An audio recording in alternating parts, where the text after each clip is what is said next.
हाथ जोड़ ले। योगेन चित्तस्य पदेन वाचा मलं शरीरस्य च वैद्यकेन योपाकरोतं प्रवीणं मुनिना पतञ्जलिं प्राञ्जलिनामतोऽस्मि। पतञ्जलिं प्राञ्जलिनामतोऽस्मि।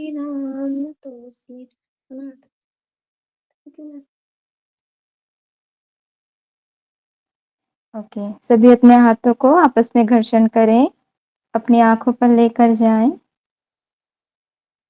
माता पिता, गुरुजनों और ईश्वर को प्रणाम करते हुए प्यारी सी मुस्कान के साथ अपनी आंखें खोलें। हरिओम सभी को। चलिए, कल हमने क्या क्या पढ़ा था बताइए।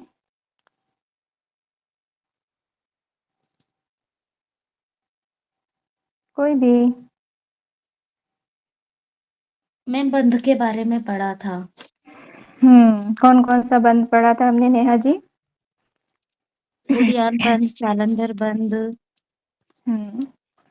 और सॉरी, एक मिनट, जालंधर बंद, उड़ियान बंद, महाबंद, और फिर मुद्रा, योग मुद्रा, षणमुखी मुद्रा, विपरीत करणी मुद्रा, फिर ध्यान, योग निद्रा। ठीक है, एक बंद और कौन सा रह गया? नेहा जी से छूट गया। धर्मेंद्र जी? हाँ, मूल बंद। ठीक है, हाँ, क्या बोले वेंकी जी? महाबंद। हाँ, महाबंद बोला उन्होंने। ठीक है, ठीक है, ठीक है। चलिए, सोहम ध्यान की टेक्निक बताइए, क्या थी उसकी टेक्निक?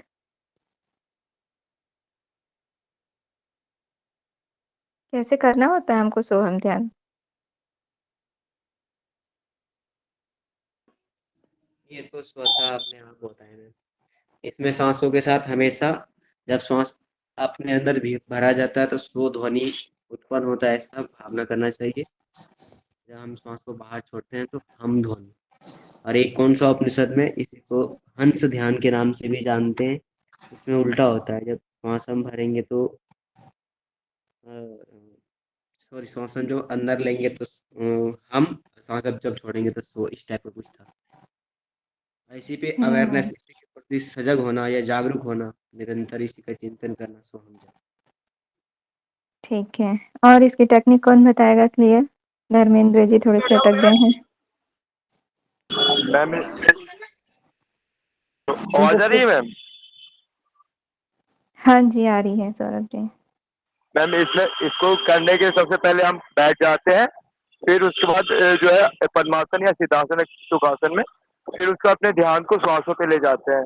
फिर जो है श्वास लेते हैं तो सो की ध्वनि उत्पन्न होगी, और श्वास बाहर करेंगे तो हम की ध्वनि होगी।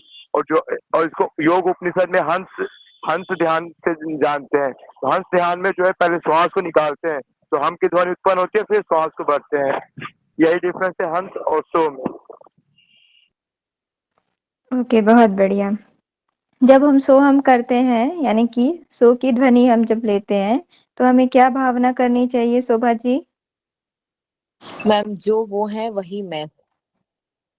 हाँ, और एक बताया गया था जो मेन इसका है। हमारे भीतर का सो जितने भी का था हम विश्व प्राण को धारण करते हैं, और जब हम का हम करें तो उसमें हमें कि अहंकार को हमें बाहर करना है, मतलब ये सो और हम का अलग अलग। ओके ओके, ठीक है। चलिए, उसके बाद हमने देखा था योग निद्रा। योग निद्रा के बेनिफिट क्या है? मेघा जी बताइए। मैम, तनाव दूर होता है, अनिद्रा में उपचार, महिलाओं के मासिक धर्म से संबंधित समस्याओं को कम करने में मदद करता है, हार्मोन उतार चढ़ाव के कारण मानसिक स्थिति में भी जो परिवर्तन होता है और डेली करने से लाभ मिलता है, शरीर को आराम मिलता है, पुनर्प्राप्ति और मानसिक शांति का अनुभव, शरीर में कहीं भी चोट या सूजन हो तो उस दर्द में भी लाभकारी है। ठीक है, वेरी गुड नेहा जी। चलिए, तड़ागी मुद्रा के क्या लाभ हैं? मंजू जी बताइए। Yes ma'am. हाँ जी, तड़ागी मुद्रा के बेनिफिट। मैम, पूरे शरीर का रक्त संचार होता है। हम्म पाचन तंत्र भी प्रभावित होता है हम्म और मणिपुर चक्कर भी प्रदीप्त होता है। वेरी गुड, ठीक है। ओके, विपरीत करणी मुद्रा के क्या लाभ हैं बताएंगे? हम्म, मेघा जी।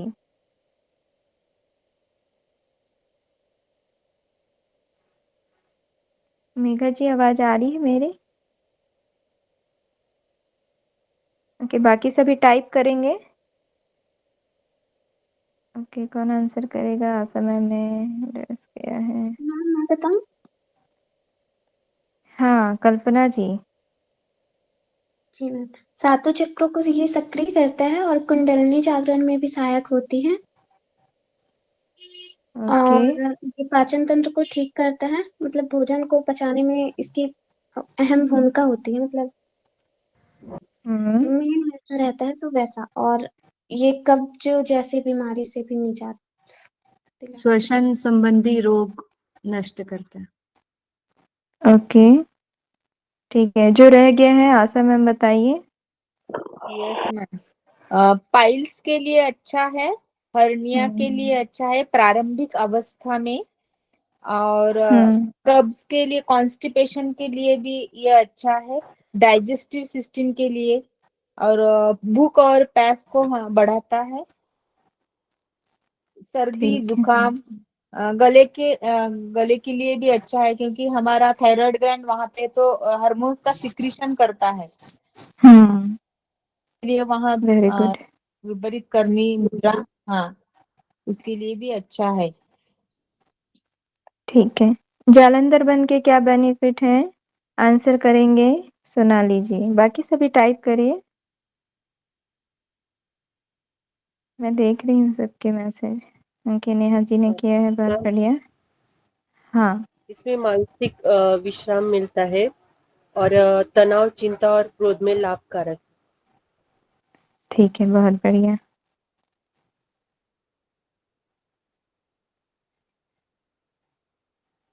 चलिए, तो अब हम आगे बढ़ते हैं।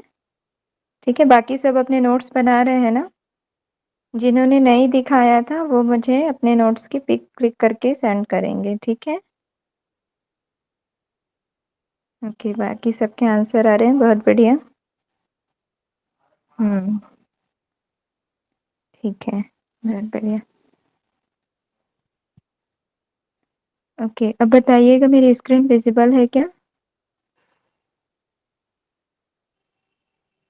No ma'am. अच्छा, अभी?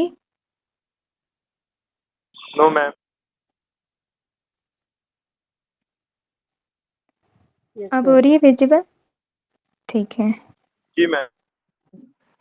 नहीं हो रही है मैम। नहीं हो रही? मैम अभी विजिबल है। हो मैम रही है। है, मैम विजिबल है। ओके ओके, ठीक है। तो आज हमें क्या पढ़ना है?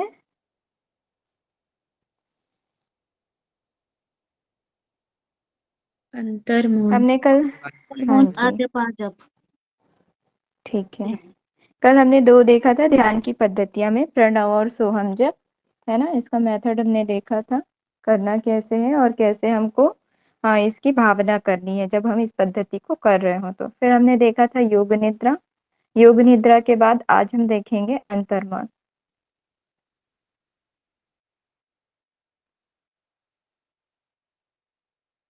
चलिए, अंतर्मौन जो है वो स्वामी सत्यानंद सरस्वती जी के द्वारा दी गई है ना?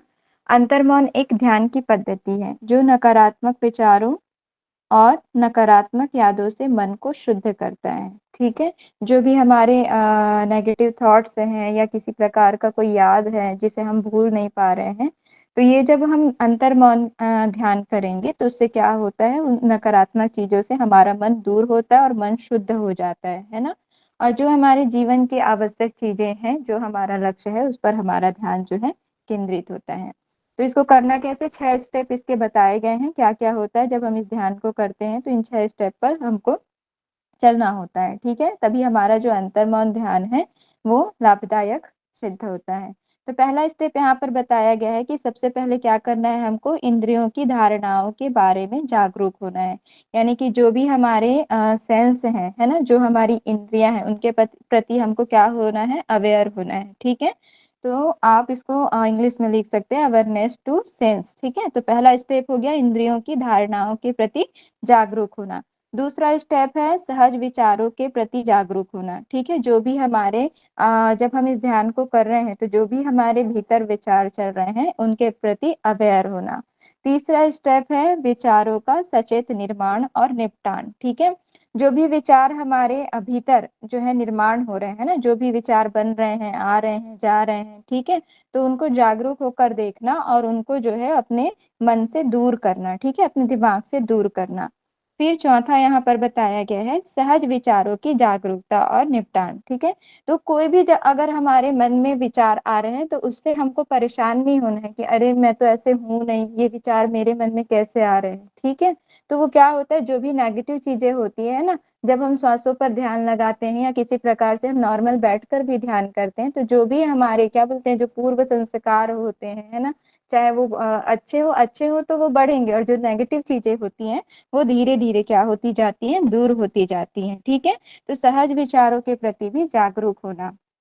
ठीक है, उसके बाद आता है हमारा विचारहीनता। जब ये चारों स्टेप हो जाएं उसके बाद हमको किसी भी प्रकार का विचार नहीं करना है, सभी प्रकार के विचारों से हमको क्या हो जाना है, मुक्त हो जाना है ना। एक भी जो है बोलते हैं ना कि एक टाइम के लिए अपने जो है विचारों को रोक दीजिए, तो वही है विचारहीनता होना। और छठवां स्टेप बताया गया है मानसिक प्रतीकों के बारे में जागरूक होना। ठीक है, जो लास्ट स्टेज है, क्या हो रहा है कि जो भी विचार आ रहे हैं, ठीक है, मन में, तो उसको क्या करना है, ऑब्जर्व करना है, उसके प्रति जागरूक होना है कि कौन से विचार हमको हटाने हैं और कौन से दूर करने हैं। इस तरीके से यहाँ पर जो है इसके 6 स्टेप बताए गए हैं। पहला क्या है, इंद्रियों की धारणाओं के प्रति जागरूक होना, सहज विचारों के बारे में जागरूक होना। तीसरा स्टेप है विचारों का सचेत निर्माण और निपटान करना, यानी जो भी विचार आ रहे हैं उसको दूर करने की कोशिश करना। सहज विचारों के प्रति जागरूक होना और उसका निपटान करना, यानी कि जो भी विचार आ रहे हैं उसको मतलब ध्यान से देखना है कि कौन से विचार आ रहे हैं, कौन से जा रहे हैं, किसको रखना है, किसको नहीं रखना है। ठीक है, इस तरीके से वहां पर जो है हमारा प्रोसेस चलता है ना, तो जो हमारी आत्मा होती है वो स्वयं से जो है अंदर से आवाज आने लगती है कि क्या सही है, क्या गलत है, किसको रखना चाहिए, कौन से हमको अपने विचारों को दूर करना चाहिए। ठीक है, तो यहाँ पर क्या करना है, सहज विचारों के प्रति हमको जागरूकता रखनी है और उसको दूर करने के उपाय सोचने हैं। फिर पांचवें स्टेप में क्या करना है, विचारहीन हो जाना है। और छठवें स्टेप में मानसिक प्रतीकों के बारे में जागरूक होना है।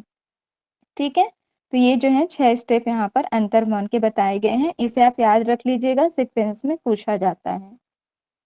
ठीक है, तो क्या है, अंतर्मौन जो है स्वामी सत्यानंद सरस्वती जी के द्वारा दिया गया, पूछा जा सकता है, इसे भी ध्यान रखेंगे। और ये एक क्या है, ध्यान पद्धति है। इससे क्या होता है, जो भी हमारे नेगेटिव थॉट्स हैं वो दूर होते हैं और मन जो है वो शुद्ध हो जाता है। ठीक है,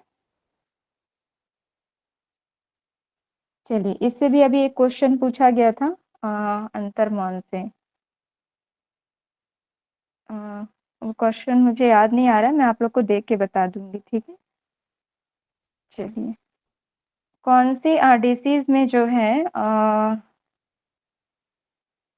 कौन सा ध्यान लगाना चाहिए, इस तरीके से क्वेश्चन आया था। चलिए, वो मैं आपको देख के फिर कल बता दूंगी। ठीक है, तो ये जो 6 स्टेप है इसको याद रखिएगा। नेक्स्ट आगे बढ़ते हैं हम, अजपा जप। अजपा जप का जो वर्णन है आपको उपनिषदों में भी देखने को मिलेगा। देखते हैं यहाँ पर क्या कहा गया है।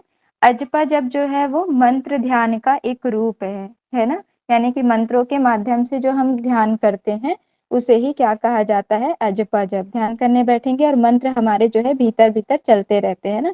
चाहे तो आप मानसिक ध्यान भी कर सकते हैं, मतलब मानसिक उच्चारण कर सकते हैं, या फिर आप अपने होठों से बोल कर भी कर सकते हैं। ठीक है, तो उसे ही क्या कहा जाता है, अजपा जप, जो साधकों को अंतर्दृष्टि प्राप्त करने और आंतरिक शांति को प्राप्त करने का अवसर प्रदान करता है। ठीक है, अजपा जप से क्या होता है, जो भी साधक इस जप को करते हैं उनको अंतर्दृष्टि प्राप्त होती है और साथ ही साथ आंतरिक शांति भी प्राप्त होती है। ठीक है, अंतर्दृष्टि कैसे, स्वयं को जानने की मतलब स्वयं का साक्षात्कार होता है, ठीक है, धीरे धीरे। और फिर जब साक्षात्कार होगा तो क्या होगी, आंतरिक शांति भी प्राप्त हो जाएगी।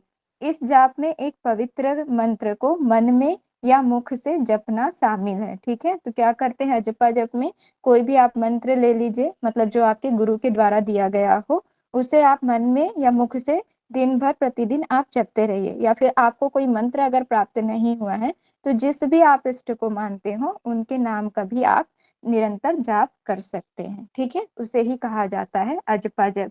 इसके बेनिफिट क्या क्या है तो देखते हैं। नियमित अभ्यास के माध्यम से जब हम कंटिन्यू अजपा जप का जो है अभ्यास करते हैं, प्रैक्टिस करते हैं ना, निरंतर मन में हमारे जो है मंत्र का जाप चलते रहता है, तो क्या होता है, इससे शारीरिक कल्याण के साथ साथ आंतरिक शांति और मानसिक स्पष्टता लाने में भी मदद करती है। आपको एक तो शारीरिक रूप से भी जो है बेनिफिट प्राप्त होगा, है ना। अगर आप किसी प्रकार का डिसीज हो गया या रोग हो गया है ना, तो उसको दूर करने में भी सहायता मिलेगी। साथ ही साथ आंतरिक शांति प्राप्त होती है और मानसिक स्पष्टता, यानी कि मन भी जो शांत होता है, मानसिक रूप से भी हम शांत होते हैं, ठीक है। इस प्रकार का ध्यान चिंता को कम करने, नींद की गुणवत्ता में सुधार लाने और अवसाद को प्रबंधित करने में फायदेमंद होता है। तो क्या करता है ये, चिंता जो भी हमारी एंजाइटी है या फिर किसी प्रकार का टेंशन है, डिप्रेशन है, तो उसको दूर करने का काम करता है। ठीक से नींद नहीं आ रही है तो नींद की गुणवत्ता में भी सुधार लाता है, ठीक है। और अवसाद यानी कि डिप्रेशन को भी ये कंट्रोल करने में फायदेमंद है, ठीक है। क्लियर है अजपा जप। अजपा जप क्या है, मंत्र ध्यान का एक रूप है, यानी कि मंत्रों के माध्यम से ध्यान लगाना, ठीक है। जो साधक इसको कंटिन्यू करते हैं उसको क्या होता है, अंतर्दृष्टि प्राप्त होती है और साथ ही साथ उसको आंतरिक शांति भी प्राप्त होती है, ठीक है। और इस जप में क्या करते हैं, हम कोई भी एक पवित्र मंत्र होता है उसको मन में या फिर मुख से जपते हैं, ठीक है। नियमित जप से क्या होता है, शारीरिक कल्याण होता है, साथ ही साथ आंतरिक शांति मिलती है और मानसिक स्पष्टता लाने में भी ये मदद करती है। इस प्रकार का ध्यान चिंता को कम करने, नींद की गुणवत्ता बढ़ाने और अवसाद को प्रबंधित करने, यानी कि अवसाद को कंट्रोल करने में भी लाभदायक है, ठीक है। अजपा जप समझ आ गया। मैम एक चीज पूछ रहा था इसमें, क्या बोल रहे, इसे मंत्रों का चैंटिंग करते हैं या फिर केवल लिपसिंग करते हैं या मंत्र बोलना ही नहीं होता? आप केवल लिप सिंक कर सकते हैं और मन में जाप कर सकते हैं, ठीक है। जैसे हम कुछ काम कर भी रहे हैं, बाह्य रूप से हम अपना जो कर्म है वो कर रहे हैं, लेकिन भीतर जो है भगवान का नाम निरंतर चल ही रहा है, ठीक है। वो हो गया मन से जाप करना, ठीक है, मानसिक जाप बोलते हैं। क्लियर है धर्मेंद्र जी। यस। ठीक है, चलिए आगे बढ़े। नेक्स्ट आता है हमारा, हाँ लवी जी बोल रहे कुछ। Yes ma'am. तो मैम ये जो जपा में ऐसा कुछ नहीं रहता है कि हमें बोल के ही करना है या तो मन में करना है, ये कैसे भी कर सकते हैं? हाँ इसमें कोई वो नहीं है, आप मन में भी कर सकते हैं या मुख से भी कर सकते हैं या फिर आप लिप सिंक करके भी कर सकते हैं। लेकिन मंत्रों का एक होता है ना अपना नियम, कि अगर हम क्या बोलते हैं बैठ कर रहे हैं, अगर आपकी प्रारंभिक अवस्था है तब आप क्या बोलते हैं जोर जोर से बोल कर करें, ठीक है। लेकिन आप कहीं ग्रुप में हैं, कहीं बाहर हैं, है ना। और ये अजपा, जब अजपा का अर्थ ही क्या है, निरंतर वो चल रहा है ना। ये नहीं कि इसका कोई एक टाइमिंग है कि एक टाइमिंग पर कर रहे हैं। चाहे हम कहीं भी जाएं, चाहे ऑफिस पर जाएं, चाहे या हमारा और कुछ काम है, ठीक है, तो हम वो अपना काम कर रहे हैं और निरंतर वो चीजें मन में चल रही है, वो कहलाती है अजपा जप, ठीक है। Okay ma'am. Okay, thank you. Okay, welcome जी। चलिए तो अब आगे बढ़े। Yes ma'am. ओके, नेक्स्ट आता है हमारा श्वास आधारित ध्यान के लिए अग्रणी अभ्यास। अब हमको श्वास आधारित मतलब अगर श्वासों पर ध्यान लगाते हुए श्वासों पर कंसंट्रेशन करते हुए, है ना, या हाँ श्वासों पर एकाग्र, यानी कि जो हमारा एकाग्र ध्यान बोलते हैं ना, कि श्वास पर हम ध्यान कर रहे हैं, तो अगर वो अभ्यास करना है तो उससे पहले हमको क्या करना होगा ये यहाँ पर बताया गया है, ठीक है। तो जब हम श्वास आधारित ध्यान करेंगे तो सबसे पहले क्या करना है हमको, जो भी हम श्वास इनहेल और एक्सेल कर रहे हैं उसकी गिनती करेंगे, ठीक है। प्रत्येक श्वास प्रश्वास की गिनती करें।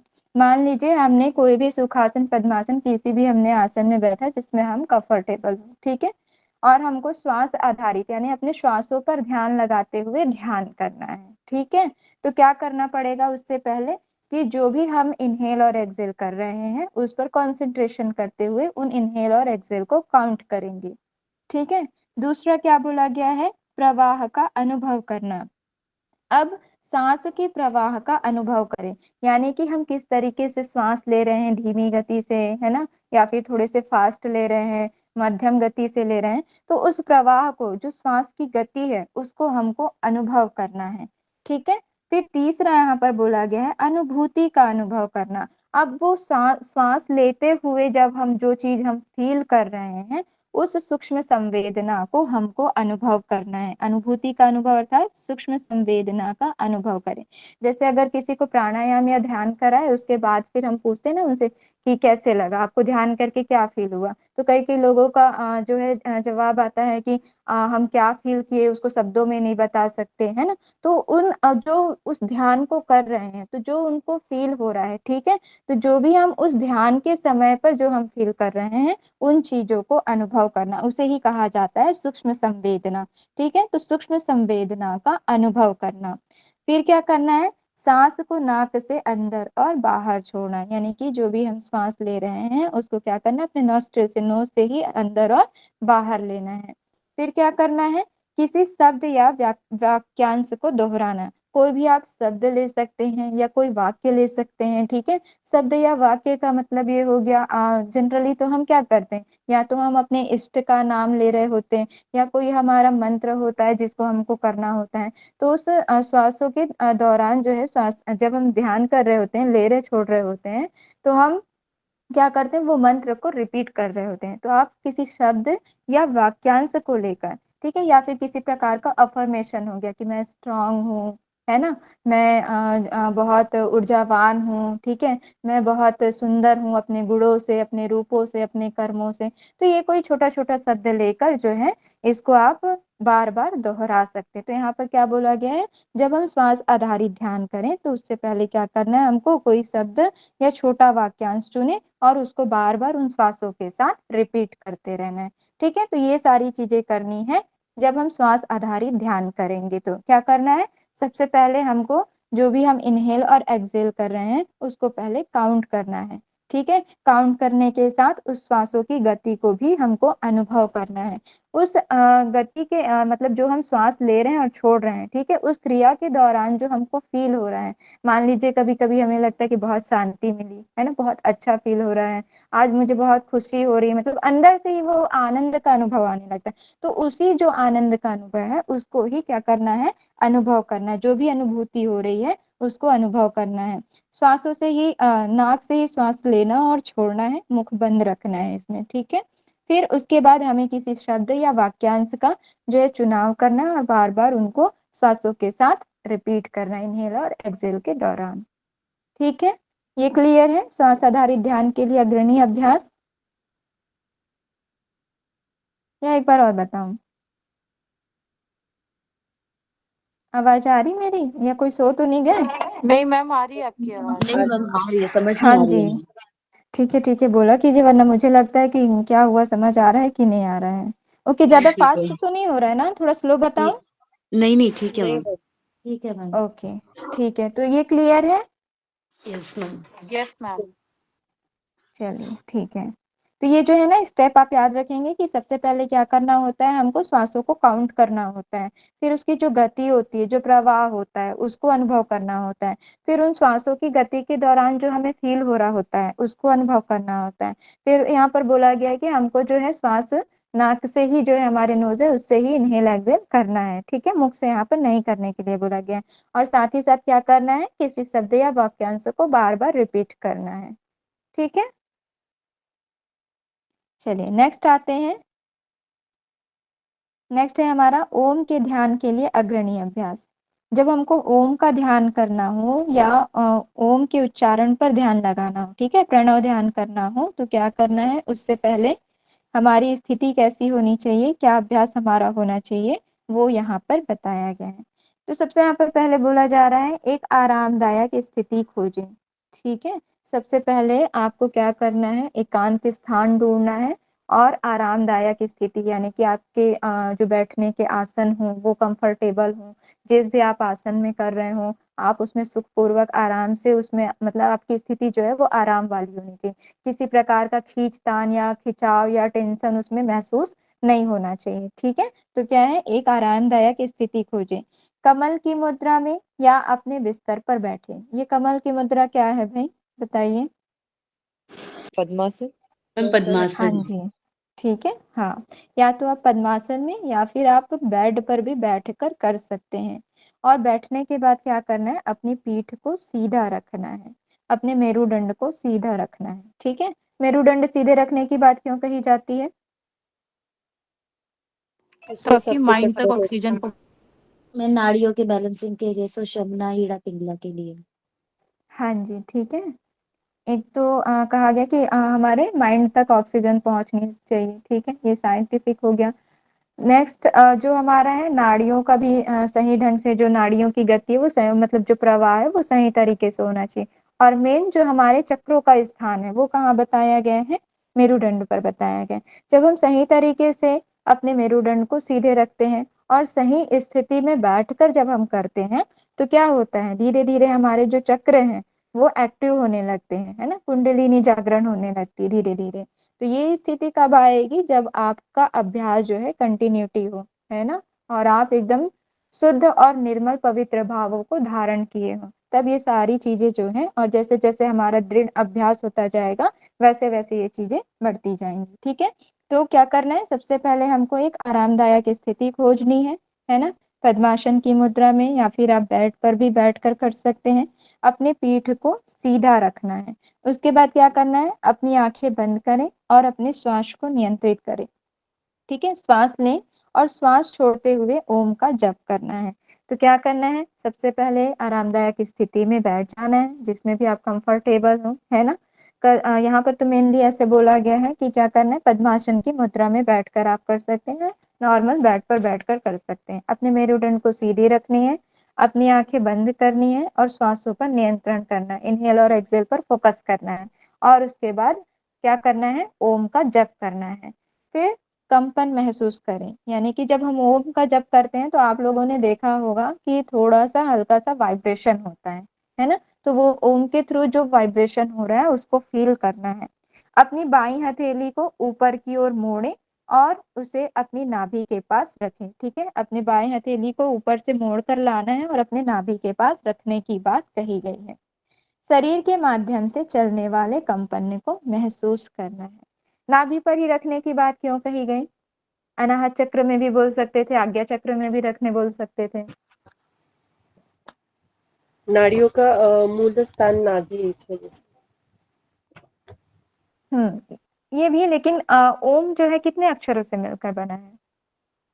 3। कौन कौन से? आ, आ, ओ, आ, उ, मा। ठीक है, जब हम अ का उच्चारण करते हैं तो कौन सी हमारी जो है बॉडी जो बोलेंगे तो कौन सा पार्ट जो है इफेक्ट होता है उससे?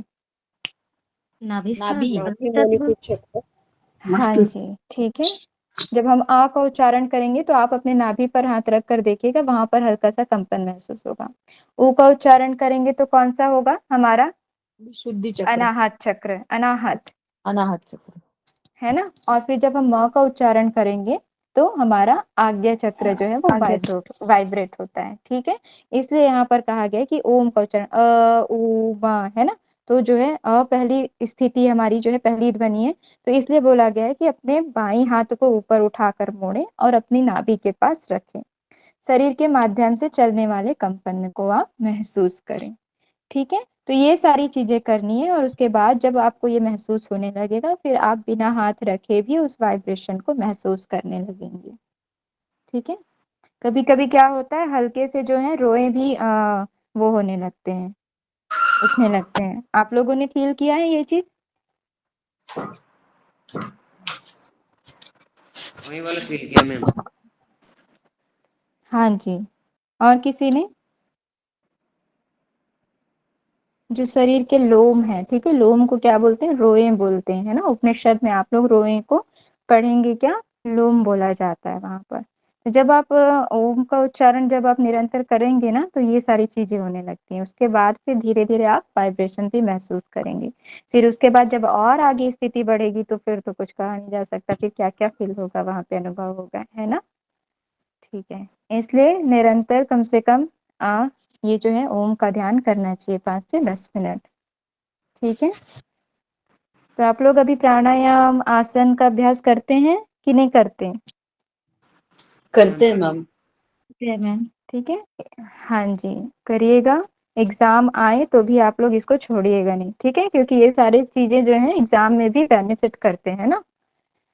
चलिए, तो क्या करना है हमको, आरामदायक स्थिति में बैठ जाना है, पद्मासन की मुद्रा लगानी है। आप फिर आराम से जो है बेड पर बैठकर या भूमि पर मैट बिछाकर, ठीक है, कैसे भी आप कर सकते हैं। अपनी पीठ को, मेरुदंड को सीधा रखना है। फिर आराम से अपनी आंखें बंद करनी है, ठीक है। गहरी लंबी धीमी श्वास लेनी है, छोड़नी है। श्वास लेते हुए निरंतर ओम का जप करना है। और जब हम ओम का जप निरंतर करते रहेंगे तो क्या होगा, कंपन उत्पन्न होगा। और उस कंपन को क्या करना है, महसूस करना है। कैसे महसूस करना है, अपनी बाई हथेली को ऊपर उठाकर मोड़ें और अपनी नाभि के पास लाकर रखें। फिर जो कंपन उत्पन्न हो रहा है उसको महसूस करें। ठीक है, ये बताया गया है इसका अग्रणी अभ्यास। ओके, क्लियर है ये? चलिए नेक्स्ट आते हैं हम, विपस्सना ध्यान। ठीक है, तो अभी हमने कौन कौन सा ध्यान देखा, बताइए जपा जल्दी से। अंतर्मन, अंतर्मन। जपा जप हम्म, और ओम के ध्यान के लिए। ठीक है, चलिए अब आते हैं विपस्सना ध्यान। किनके द्वारा दी गई है ये? बौद्ध बौद्ध धर्म। संप्रदाय। हाँ बौद्ध जी, धर्म। Very good. ठीक है, तो विपस्सना ध्यान के लिए अग्रणी अभ्यास, अर्थात ये जो विपस्सना ध्यान है वो बौद्ध संप्रदाय के द्वारा या बौद्ध दर्शन के अंतर्गत आता है। विपस्सना का अर्थ होता है विशेष प्रकार से देखना। ठीक है, विपस्सना जो है इसका मुख्य जो अर्थ निकाला जाए, विशेष प्रकार से देखना। और ये कितने शब्दों से मिलकर बना है, 3 शब्दों से मिलकर बना है, वि प्लस पस्य प्लस ना, विपस्सना। ठीक है, और पाली भाषा में इसे विपासना कहते हैं। ठीक है, मुख्य रूप से ये जो है विपासना ही है, बाद में ये जो है क्या हो गया, विपस्सना हो गया।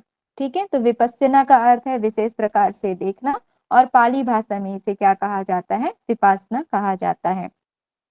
महात्मा बुद्ध की शिक्षाओं में से एक विपश्यना भी है। ठीक है, यानी कि ये जो विपश्यना ध्यान है वो महात्मा बुद्ध जी के द्वारा दी गई है, उनकी शिक्षाओं में से एक है।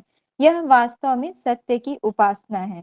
ठीक है, क्या है, सत्य की उपासना, यानी कि जो सत्य है उसको उसके स्वरूप में ही देखना, अपने से उसमें कुछ भी चीजों को मिला जुला कर हमको जो सत्य है उसको बढ़ा चढ़ा कर नहीं बताना है। ठीक है, तो जो है क्या है, वास्तव में सत्य की उपासना करना, यानी कि जो सत्य है उसको उसी रूप में स्वीकार करना ही क्या है, विपस्सना है।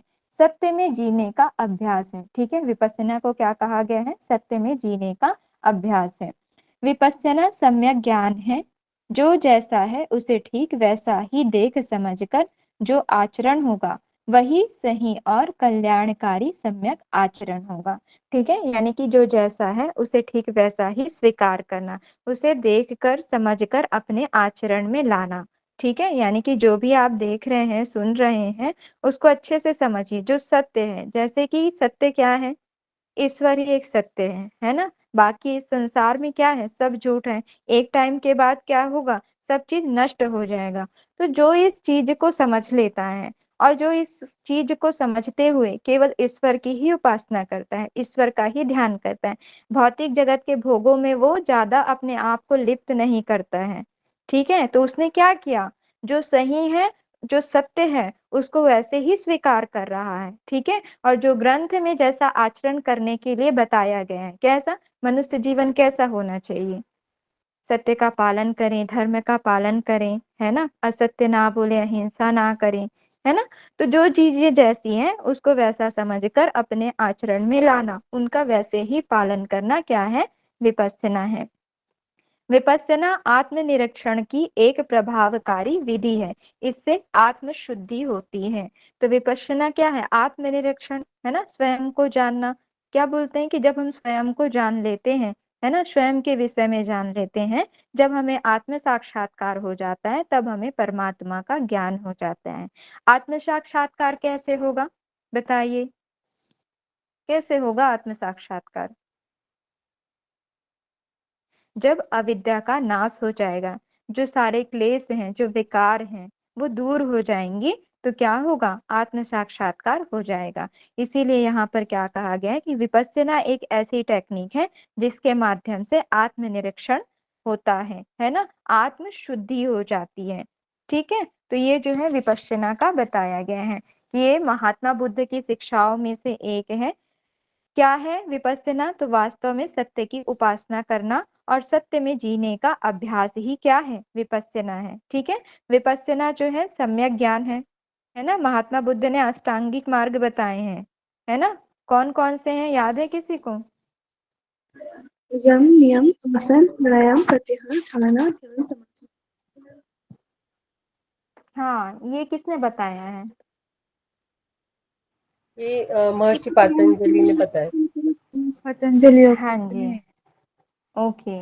और अष्टांगिक मार्ग मैंने पूछा था, अष्टांग योग नहीं, सम्यक अष्टांगिक व्यायाम मार्ग। है, हम्म। सम्यक ज्ञान, समाधि, सम्यक प्रज्ञा, व्यायाम, इसी तरह कुछ है, साधना। मैम सम्यक दृष्टि, सम्यक सम्यक आजीव। संकल्प, सम्यक वाक, सम्यक कपंति, सम्यक आजीविका, सम्यक व्यायाम, सम्यक स्मृति, सम्यक समाधि। हाँ जी, है ना। तो क्या बोला गया है कि यही जो हमारे हैं विपस्सना, विपस्सना क्या है? सम्यक ज्ञान है। उसमें आपने पढ़ा होगा प्रज्ञाशील और ज्ञान आता है। ठीक है, तो विपस्सना क्या है?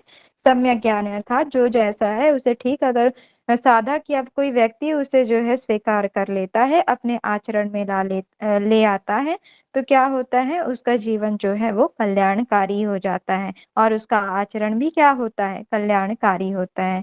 विपश्यना क्या है? तो आत्मनिरीक्षण की एक प्रभावकारी विधि है। इससे जो है क्या होती है? आत्म शुद्धि होती है। ठीक है, तो ये जो विपश्यना है, आप जब जाएंगे ना वहां करने के लिए, तो आपको ये 15 दिन या 1 मंथ का ऐसा उनका होता है कि वो वहां पर कराए जाते हैं। ठीक है, तो इससे क्या लाभ होता है ये देखते हैं।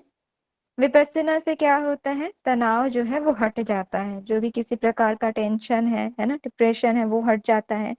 नकारात्मक और व्यर्थ के विचार नहीं आते हैं। ठीक है, जब आप इस ध्यान को करते हैं कंटिन्यू, तो आपके जो नेगेटिव थॉट्स हैं, या जो क्या बोलते हैं कंटिन्यू जो विचार चल रहे होते हैं, वो धीरे धीरे दूर होने लगते हैं। कभी कभी बोलते हैं ना कि विचारों की ट्रैफिक इतनी ज्यादा हो जाती है कि इंसान जो है संभाल ही नहीं पाता उन विचारों को, है ना।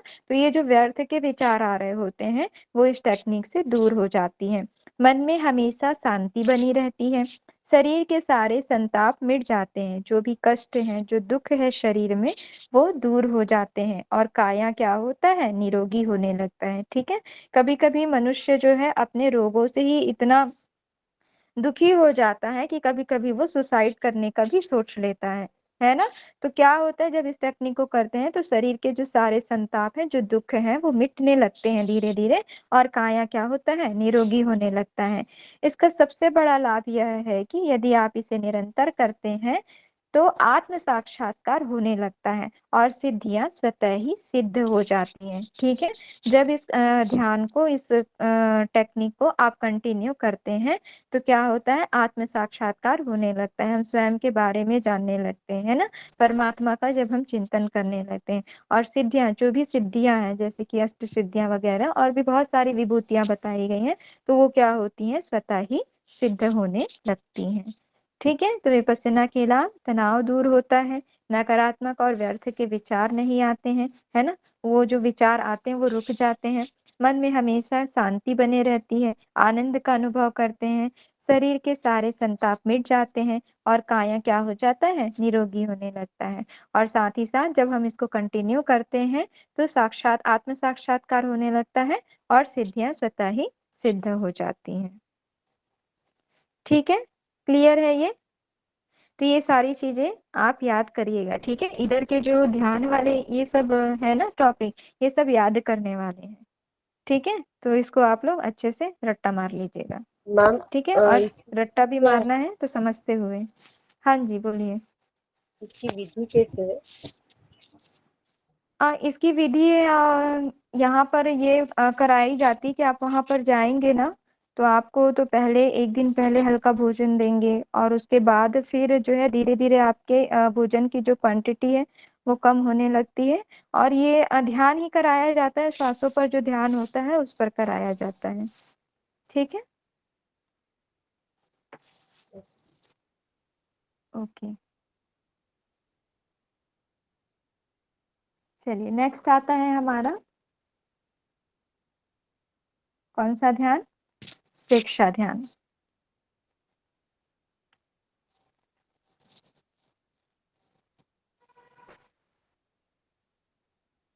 चलिए, प्रेक्षा ध्यान किन के द्वारा दी गई है? ये जैन जैन जैन संप्रदाय। हाँ जी,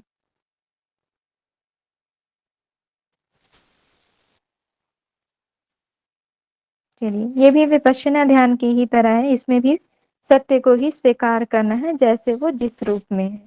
ठीक है, देखते हैं। प्रेक्षा ध्यान के लिए अग्रणी अभ्यास जो कि जैन संप्रदाय के द्वारा दिया गया है। प्रेक्षा शब्द जो है वो इस धातु से बना है। कौन से धातु से? इस धातु से। इसका अर्थ है देखना। ठीक है, प्रेक्षा, प्रेक्षा यानी कि देखना, प्रत्यक्ष रूप से देखना, है ना। प्र प्लस इच्छा अर्थात प्रेक्षा, यानी कि गहराई में उतरकर देखना ही प्रेक्षा कहलाता है। गहराई में उतरकर अर्थात डीप में जाकर देखना किसी चीज को, है ना, कि ये चीजें हो रही हैं तो क्यों हो रही हैं, किस लिए हो रही हैं, एकदम गहराई में जाकर उसको डीप नॉलेज करना, है ना, डीप नॉलेज लेना, वो होता है प्रेक्षा। प्रेक्षा में सिर्फ देखना हर उस हरकत को जो आपके शरीर और मन से जुड़ी हुई है। ठीक है, तो हम हर उस मूवमेंट को, हर उस क्रिया पर नजर रखेंगे जो हमारे शरीर और मन से जुड़ी हुई हो, या जो हमारे शरीर और मन पर घटित हो रही है। ठीक है, उनको बार बार निरंतर देखते रहना ही प्रेक्षा ध्यान कहलाता है। ठीक है, और उन चीजों को देखकर अपने आप में सुधार करना। ठीक है, अपने आप को सही तरीके से जज करते हुए, है ना, कि क्या मेरे लिए सही है, क्या गलत है, क्या वास्तविक चीजें हैं, क्या छोड़ने योग्य है, उन चीजों को जानकर, ठीक है, उन चीजों को जानते हुए, है ना, उस बोलेंगे कि मतलब इस ध्यान से जो है हमारे जो सही और गलत चीजें हैं वो हमें जो है धीरे धीरे क्या होने लगती है, उस चीज से हम अवगत होने लगते हैं। ठीक है, कि क्या चीज हमारे लिए सही है, क्या गलत है। देखिएगा, आप कुछ भी चीज अगर करने के लिए जाएंगे तो मन से आवाज आता है कि नहीं, ये चीज हमको नहीं करना चाहिए, ये हमारे लिए सही नहीं है। ठीक है, तो ध्यान के माध्यम से जो है ये जो चीजें हैं वो धीरे धीरे हमारे भीतर आने लगती हैं। ठीक है, यहाँ पर आचार्य तुलसी जी ने प्रेक्षा ध्यान के 5 सूत्र बताए हैं। ठीक है, प्रेक्षा ध्यान के क्या कितने सूत्र बताए हैं? 5 सूत्र। कौन कौन से? तो पहला है भावक क्रिया। ठीक है, अर्थात मन की एकाग्रता का प्रयास करना। ठीक है, जब हम प्रेक्षा ध्यान करेंगे तो सबसे पहले क्या करना है? भावक क्रिया करना है। अर्थात जो हमारा मन है, मन बहुत चंचल होता है, इधर उधर भटकता है। ठीक है, तो उसको क्या करना है? एकाग्र करने का प्रयास करना है। दूसरा है श्रुति क्रिया। श्रुति क्रिया अर्थात कुछ भी चीजें हम सुन रहे हैं, है ना, तो उन चीजों को सही तरीके से सुनना और उनके अर्थों को सही तरीके से समझना, अर्थात अपने सुनने और समझने की शक्ति को जागरूक करना। ठीक है, तो पहला हो गया भावक क्रिया, दूसरा हो गया श्रुति क्रिया। भावक क्रिया में हम मन की एकाग्रता का प्रयास करते हैं, मन को एकाग्र करने का प्रयास करते हैं। दूसरी है श्रुति क्रिया, इसमें हम सुनने और समझने की शक्ति को जागरूक करते हैं। तीसरा है मैत्री भाव, यानी कि सभी प्राणियों के प्रति मित्रता की भावना रखना। ठीक है, कैसी कैसी भावना करनी चाहिए? महर्षि पतंजलि जी ने क्या बताया है? मैत्री करना मुदितो उत्प्रेक्षणाम। ओके, सूत्र नंबर क्या है? 31, पहले पाद का 31। ना जी, 31 नहीं है। 33 है मैम, 33। हाँ जी, ठीक है कल्पना जी, ये नंबर भी याद करिएगा, है ना। हाँ ठीक है, 1/33। सुख दुख 31 नंबर में बताया गया। है ना। 30 नंबर पर हमारे अंतराय हैं, उसके जी। बाद फिर 31 में विक्षेप सब हुआ। ठीक है, तो यहाँ पर आचार्य तुलसी जी ने, अब ये आचार्य तुलसी जी कौन से हैं?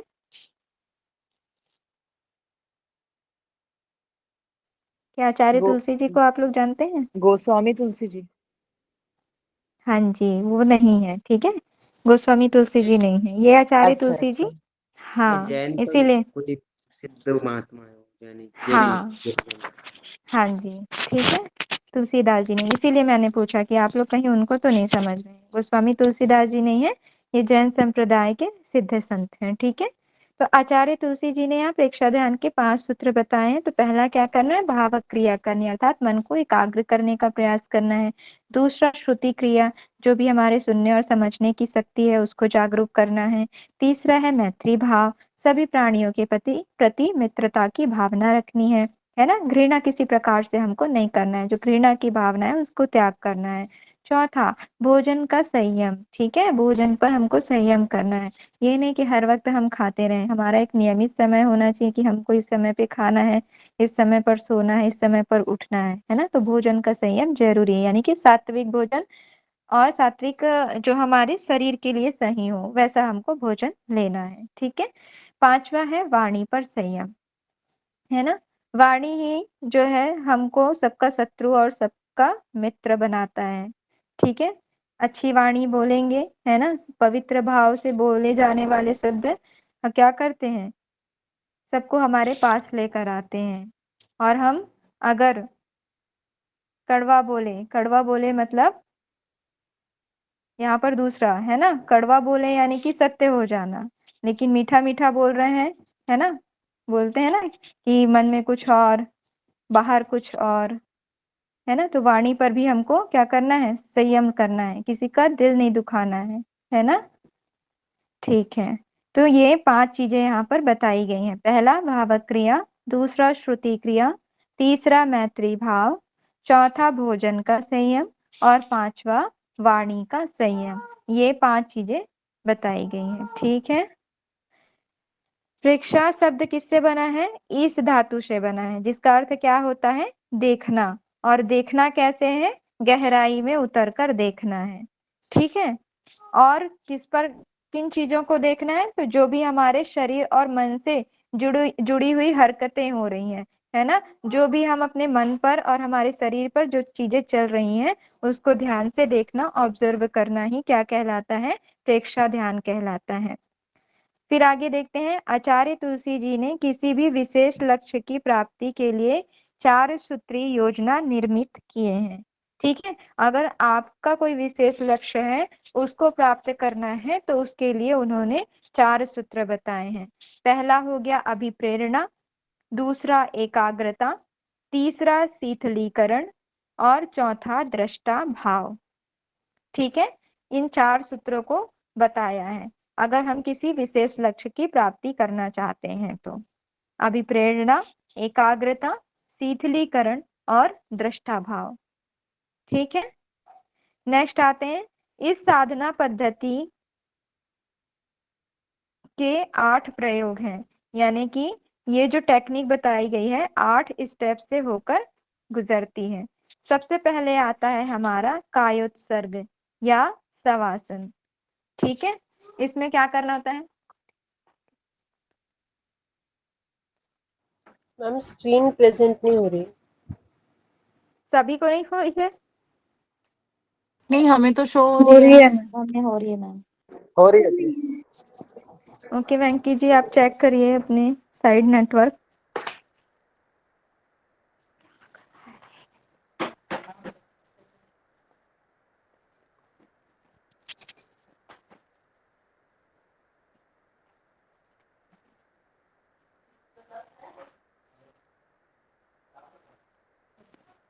ओके, मेरी आवाज आई?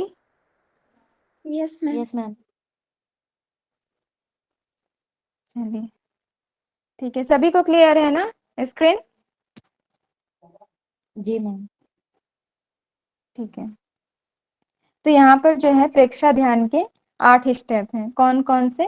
तो पहला स्टेप बताया गया है कायोत्सर्ग या शवासन। ठीक है, तो कायोत्सर्ग यानी कि हमारी काया की स्थिति, हमारे शरीर की स्थिति कैसी होनी चाहिए, या तो आप इसको बैठकर कर सकते हैं या फिर आप शवासन की स्थिति में कर सकते हैं। ठीक है, तो ये जो होगा हमारे बॉडी की स्थिति पर होगा। ठीक है, इसलिए कायोत्सर्ग या शवासन। दूसरा बताया गया है अंतर यात्रा। ठीक है, यानी कि जो भी अंतर यात्रा कैसे, जब हम ध्यान कर रहे होते हैं आंख को बंद करके, तो कभी बोलते हैं ना कि आप प्रकृति पर ध्यान करिए, या फिर आप सूर्य पर, अग्नि पर या चंद्रमा पर ध्यान करिए और उनसे एनर्जी प्राप्त करने की कोशिश करिए। तो ये हो गया अंतर यात्रा। ठीक है, फिर तीसरा है श्वास प्रेक्षा, यानी कि अपनी आती और जाती हुई श्वासों को देखने की साधना करना। श्वास प्रेक्षा यानी कि अपने श्वासों पर ध्यान लगाना कि हम किस टेक्निक से श्वास ले रहे हैं, किस तरीके से छोड़ रहे हैं। ठीक है, फिर चौथा आता है हमारा शरीर प्रेक्षा, यानी कि शरीर पर ध्यान लगाना। जो भी हमारे बॉडी पार्ट्स हैं उस पर हमको ध्यान लगाना। जब हम ध्यान कराते हैं तो बोलते हैं पहले आप अपने पैरों की उंगलियों को देखें, फिर एंकल पर आए, फिर थोड़ा सा ध्यान को और ऊपर करते हुए अपनी पिंडलियों पर ध्यान लगाएं, फिर जानु पर, फिर उरु पर, इस तरीके से, है ना। तो ये हो गया शरीर प्रेक्षा, अर्थात आंखें बंद कर मानस चक्षु से शरीर के विभिन्न अंगों को देखने की साधना करना। ठीक है, तो पहला हो गया कायोत्सर्ग या शवासन, यानी कि हमारे शरीर की स्थिति, यानी कि हमारे बैठने की स्थिति कैसी होनी चाहिए, या फिर हम इसे शवासन की स्थिति में भी कर सकते हैं। दूसरा हो गया हमारा अंतर यात्रा। अंतर यात्रा यानी कि आंखें बंद करके हमें प्रकृति पर, सूर्य, चंद्रमा जो भी है इस पर हमको ध्यान लगाना होता है। फिर तीसरा श्वास प्रेक्षा, यानी कि अपनी आती और जाती हुई श्वासों पर ध्यान लगाना। चौथा शरीर प्रेक्षा, आंखें बंद करके अपने जो है शरीर के अंगों को देखना, है ना। फिर आता है पांचवा हमारा चैतन्य केंद्र प्रेक्षा। ठीक है, चैतन्य केंद्र प्रेक्षा में हम क्या करते हैं, अपने चक्रों पर ध्यान लगा रहे होते हैं, अपनी चेतना के स्रोत और उसके केंद्र को देखने की साधना। ठीक है, हमारा चेतना का स्रोत क्या है, क्या है हमारी चेतना का स्रोत, जो हमारे चक्रास हैं, है ना। तो उस पर हमको ध्यान लगाना। छठा आता है हमारा लेश्या ध्यान। लेश्या ध्यान क्या है, जो भी हमारे चक्रों के रंग हैं उस पर ध्यान लगाना। ठीक है, शरीर और मानस के आभा मंडल के रंगों को देखने की साधना। ठीक है, हमारे शरीर और मानस पटल पर जो भी हमारे रंग हैं, यानी कि हमारे जो चक्रों के रंग हैं उसको देखने की साधना करना लेश्या ध्यान कहलाता है। फिर आता है हमारा सातवां अनुप्रेक्षा ध्यान। अनुप्रेक्षा ध्यान में हम क्या करते हैं, स्वभाव परिवर्तन के लिए संकल्प लेना और उन संकल्पों को देखने की साधना करना। ठीक है, जो भी हमारे स्वभाव हैं, अच्छे बुरे, है ना, बुरे हैं तो उनको बदलने का संकल्प लेना, और अच्छे हैं तो उन अच्छे की और क्वालिटी बढ़ाना, उनको और दृढ़ करना। ठीक है, तो जब हम इस तरीके से उन संकल्पों को देखने की साधना करते हैं तो वो कहलाता है अनुप्रेक्षा। और आठवां आता है हमारा भावना। ठीक है, भावना, भावना में हम कैसा फील कर रहे हैं उसको करते हुए आप आनंद का अनुभव कर सकते हैं। जो भी आपको वहां पर अच्छे बुरे जो फीलिंग होती है उसकी हमको भावना करनी है। ठीक है, तो इस तरीके से जो प्रेक्षा ध्यान है उसके 8 स्टेप हैं, 8 पद्धतियां हैं। कौन कौन से हैं, पहला है कायोत्सर्ग या शवासन, दूसरा है अंतर यात्रा, तीसरा है श्वास प्रेक्षा, चौथा शरीर प्रेक्षा, पांचवा चैतन्य केंद्र प्रेक्षा, छठवां लेश्या ध्यान, सातवां अनुप्रेक्षा और आठवां भावना। ठीक है, इस तरीके से ये 8 स्टेप हैं, इसको आप लोग याद कर लीजिएगा। एग्जाम में पूछा जाता है और इसके सीक्वेंस भी पूछे जाते हैं। ठीक है, क्लियर है ये।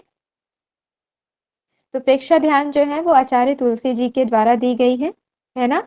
और इसमें जो है सबसे पहले क्या बोला गया है कि प्रेक्षा का अर्थ क्या होता है, सत्य रूप को देखना, डीप में जाकर, गहराई में जाकर देखना ही क्या कहलाता है, प्रेक्षा कहलाता है। ठीक है, फिर इसके प्रेक्षा ध्यान के 5 सूत्र बताए हैं, किसने, आचार्य तुलसी जी ने, कि जब हम इस पद्धति को कर रहे हो तो उसके पहले हमको क्या करना होता है, तो भावक क्रिया, मन को एकाग्र करने का प्रयास करना, दूसरा श्रुति क्रिया, सोचने और समझने की शक्ति में विकास करना, तीसरा मैत्री भाव, सभी प्राणियों के प्रति मित्रता का भाव रखना, और चौथा भोजन पर संयम, और पांचवा वाणी पर संयम। ठीक है, उसके बाद आप किसी विशेष लक्ष्य की प्राप्ति करना चाहते हो तो उसके लिए उन्होंने 4 सूत्र बताए हैं, अभिप्रेरणा, एकाग्रता, शीतलीकरण और दृष्टा भाव। उसके बाद इसके 8 स्टेप हैं।